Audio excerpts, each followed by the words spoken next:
appi. Jaa, abi oleks ja tere tulnud. Et mul on nii palju kohvreid seal ukse taga veel. Mis ma teen? Palun mine, võta Kallis külaline, kas sa tahad istuda tugitooli äkki? Ma arvan, et ma istun siin. Et ma võtan selle sama tumba seal, selle madala, jah. No nii, aidake siis külalist, jah.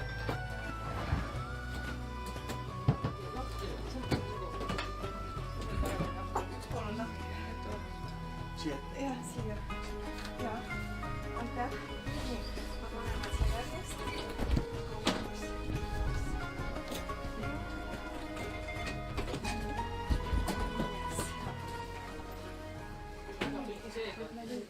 Mina olen siis ajahingelüpaatja. Kujutab ette, kust ta tuleb. Ma kuulsin, et just minust räägiti siin praegu. Et jah, ja ma kuulsin seda seost ka, et olümpiamängude lipp oli esmakordselt Aleksandrias üles heisatud, eks ole, et Aleksandriast olen mina ka pärit ja tulnud siia siis nüüd aegade tagant. Ja täna mul on kaasas üks selline kohvernäitus. Et no siin ma nüüd esindan siis jah MTÜ Kullaratast, aga MTÜs Kullaratas ja Maria Angletoorium galaktilise inimese suhtlemiskoolis on minul välja kujunenud selline roll, ajahingelüpaatia roll. Ja nüüd see, et ma raamatuid tutvustan, see on seotud sellega, et ma akadeemiliselt hariduselt olen tegelikult raamatukogundust õppinud ja ka töötan oma igapäevatöös raamatukogus. Ja ma olen seda näitust nüüd teinud umbes 13 klassile. Ja kallis sümpaatia, ma küsin veel seda, et kas sa seoses sellega läksid raamatukogundust õppima, et sa oled ajahingelüpaatia või oli see kuidagi juhuste kokkumäng? See oli väga juhuslik, et kõik oli juhuslik. See, et ma läksin õppima raamatukogundust, oli tegelikult tänu sellele, et ma ei saanud inglise filoloogiasse sisse ja siis mu töökaaslased esimeses töökohas olid kõik lõpetanud raamatukogunduse ja nad soovitasid sinna minna. Nii et ma õppisin kaugõppes, jah, et töö kõrval. Jah, ega ma ei teadnud nagu neid seoseid ju siis. Ja nüüd, kui ma sattusin siis ilmapuulaste kasvatuse kooli selle nimega, tolleaegse nimega, et siis sain ma aru nendest seostest, kui see avatar juba tuli ja seos Aleksandria raamatukoguga ja ma olin vahepeal tahtnud ikkagi kandideerida ka mujale, sellepärast et ma mõtlesin, et mul on suurem potentsiaal kui raamatukogus lihtsalt istuda. Jah, ja ega ma tunde ei teinud ju, seda polnud meil keegi õpetanud, eks ju, ja tähendab, et ma olin ikka väga häbelik. Et selle ma olen kõik nagu õppinud siin, selle esinemisjulguse, oskuse, lastega suhtlemise oskuse, et kõik on nagu tulnud siin õpingutes ja armastuse oma töö vastu. Et niimoodi.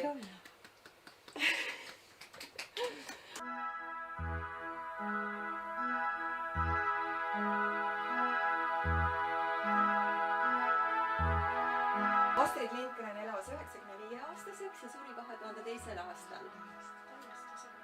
Ilo Nikland elab praegu ja on 91-aastane ja elab Rootsis, kus tema suure osa oma elust on veetnud.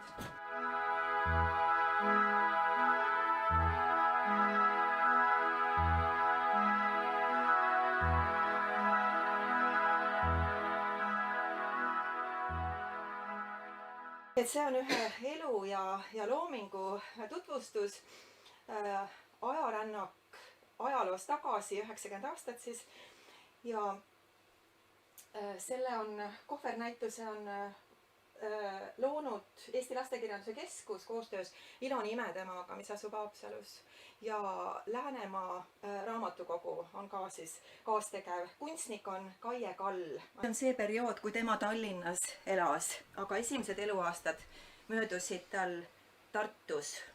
Et kui seda esimest perekonnapilti nüüd mõtelda, et siis sellel pildil on rohelusse uppuv maja. Kui saaks nuusutada seda pilti, siis on seal kohviku saiakeste lõhn, mis tõusis tema vanaema peetavast kohvikust. Siis olid seal onud ja tädid, armastav vanaema ja siis vanaema pidas ka pensionaati Narva-Jõesuus. Need suved möödusid neil seal, aga ta elas seal ainult 3. eluaastani. Ja sellel pildil täiesti puuduvad ema ja isa. Iloni ema Viida oli õppinud kunstikoolis Pallas joonistusõpetajaks ja jätkas Tallinnas õpinguid keraamikaalal. Talle kuulus ka väike kudumisettevõte. Isa Maks töötas tekstiili, pitsi ja sukavabrikus insenerina. selle kõrval Tallinna Eratekstiilikooli direktorina. Neil olid käed-jalad töid tegemisi täis, lapse jaoks ei jätkunud aega. Ilon oli palju üksi, no Tallinnas hoidis teenija tal silma peal. Aga siis ta ise on kirjutanud niimoodi, et nad töötasid kogu aeg ning mina nende ellu ei sobinud. Nad kartsid, et oleksin neid seganud. Nii jätsid nad mind vanaema Amalie hoolde. Usun, et see oli kõige parem, mis minuga võis juhtuda.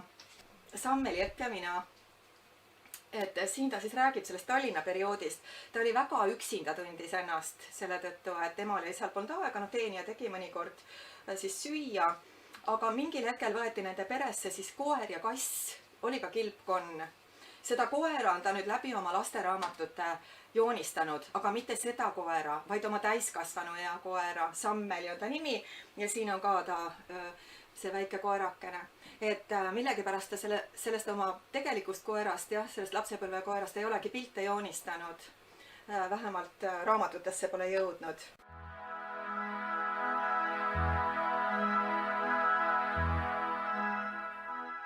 Siis nad proovisid sõbrannaga emakleite, kapp ja sahtlid kõik tõuseldati tagurpidi ja meikisid endal näod pähe. Siis juhtus see, et kass oli akna peal samal ajal siis lindu püüdnud ja kukkus sinna tänavale. Nad elasid laial tänaval ja muide selles samas majas, kus mina raamatukogundust õppisin. No näed. Ja, et tuttav maja laial tänaval. Ja selle koeraga ta uitas seal mööda seda vanalinna siis ringi ja šnellid kunagi olid ju patsid, tutid olid meil ju sellised sellest materjalist, eks ju, tutipaelad ja siin on siis väikestele tüdrukutele. Meil ei ole. Niimoodi on võimalus emakleiti proovida. Nii, vot selline. Ja niimoodi. Siis on siin pärleid. Ja siis on siin käevõrusid. Kelle emakleit see on? Ja lapsed ka küsivad, et kas see on päris tema emakleit. Ma jätsin variandi, et võib-olla ja siis on siin tolleaegne lõhn pulverisaatoriga. Nii, et igatahes ja siis on see võimalus kübar pähe panna, eks ole. Et vot teise klassi tüdrukud siin riietusid ilusasti. Ja siis ma näitan seda albumit, tema perealbum on ka ilusasti valges tutipaelas. Nii ilusasti, eks kuldne album on kokku pandud. Et see ütleb, et see on lemmikpilt tal, umbes 1-aastane on ta. See on isa Max Pääbo. Siin on nüüd vanaema ja see nüüd on küll Haapsalu vanaema ja vanaisa. Et ilusa valge kirjaga on see. Sealt näeb nagu riietust, eks ole. Et vanaisa, Haapsalu vanaisa, kellega nad on ka väga tihedalt seotud. Ja siis on Ilon ise siin Haapsalus Aafrika rannas. Et mingi päkapikkudega seen oli see. Ja vaadake, valged põlvikud tuttidega olid, minu lapsepõlves olid ka see pitsid. Päris fotod või? Need on päris fotod, jah. Et kas, tähendab, et tõenäoliselt nad ei ole originaalid, et nad on ikka järel tehtud, eks ju. Ja siin on nüüd see koer, kes tal tegelikult oli. Väga suur koer, eks, Taani Dogi, laiguline. Et siin on ta just seal Narva Jõesus pansionaadi juures, siis oma vanaemaga. Aga ta seda ei joonistanud oma lapsepõlve piltidesse. Et see on huvitav ja kuidas ette kujutada, kuidas ta nüüd Raekoja platsis siis jookseb selle koeraga, sellise suure koeraga mööda Tallinna vanalinna ringi, eks väike tüdruk. Ja see ei olnud tõenäoliselt väga tavapärane selline koer tolle ka, eks ole. Julgema hüpata, meenutab Vikland oma lapsepõlve. Ja siis selle tapeedikiskumise kohta kirjutatakse niimoodi, et need tapeedikillud pole üksnes pahameele väljendus, need on märgid iseenese hooleks jäetud lapse kurbusest. Ja samas jälle nüüd hiljem mõeldes sellele vanusele seal, et tõenäoliselt oli tema elukäigus seda vaja. Et ta mõtleks, et ta oleks üksi, et ta kujutleks ette, et ta elaks läbi erinevaid tundeid, sest inimese seesmine kasv on tegelikult väga individuaalne ja kui on liiga hellitatud, siis ei tule sealt väga head nahka midagi. Et see kasvatas.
aga vaata seda naabri Eevat, tal on kodus kitsed, kass ja taks. kõik need tublid koduloomad teevad Annit kurvaks, veidi kadedaks. hiljuti veel Eeva kassil oli 7 poega või siis 17. mis sa kostad, Anni juurde tuli täna külla kõige suurem neist. ilus kiisu, kõht ja nina valged, muidu üle kere mustakas. turris vurrud, pehmed puhvis palged, väike, viisakas ja lustakas. rõõmust, et võiks kasse saada 7, säraks isal iga vuntsikarv. ema teeks õnnelikuks meid see, sest et 7 on ju õnnearv. nii ongi. nii tubli laps ja teeme sulle ka pai. Spontaanne esinemine. Teine. ja temal oli ka kass. no ma ei tea, kas nad katsuvad. kas olid need loomad? jah. no lammast ei olnud, eks ju. lammas on Pullerbi laste raamatust. nii, et kas tahate katsuda? no ikka, las katsuvad. nii, saada ringi. kõigile meeltele.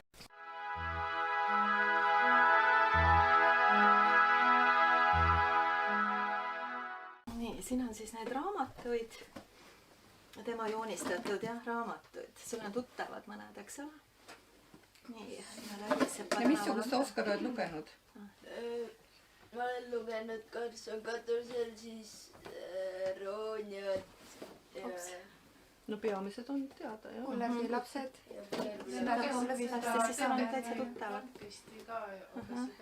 kui tal esimene laps oli sündinud, siis ta otsis tööd taas peale seda ja siis soovitas keegi tuttav tal minna sellesse kirjastusse, kus Astrid Lindgren oli toimetajana töötas. Astrid Lindgrenil oli parasjagu pooleli Mio mu Mio raamatu kirjutamine. tema Pipi raamatu illustraator, kes oli rootslane, oli haigestunud ja tal oligi vaja illustreerijat ja talle meeldisid Iloni pildid ja sellest algas nende väga pikaajaline ja viljakas koostöö. Ilonile endale oli kõige südamelähedasem Vennad Lõvisüdamed. Selle tõttu, et siin see, kas teie ka teate seda? ja vaatasime filmi. nii, kas mehed ka teavad? ikka teab, no nii, et Need võib täitsa segamini panna. nii, aktiivtegevus läks käima nüüd. jaa. kõike tuleb öelda, aga kes ei tea, kas tohib.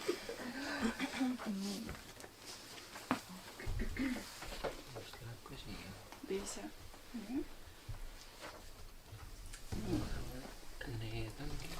siin on 2 tükki juba koos.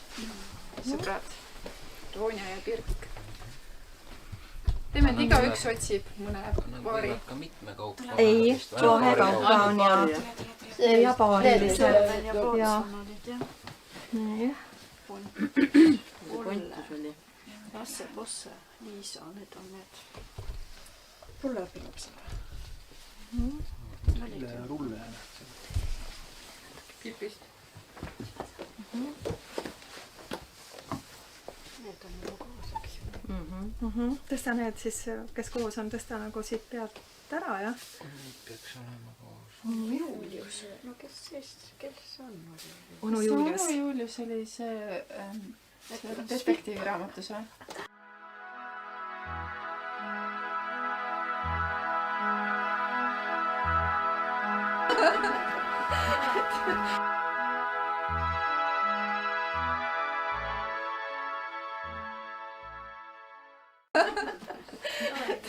no tahad katsuda ka? Oskar.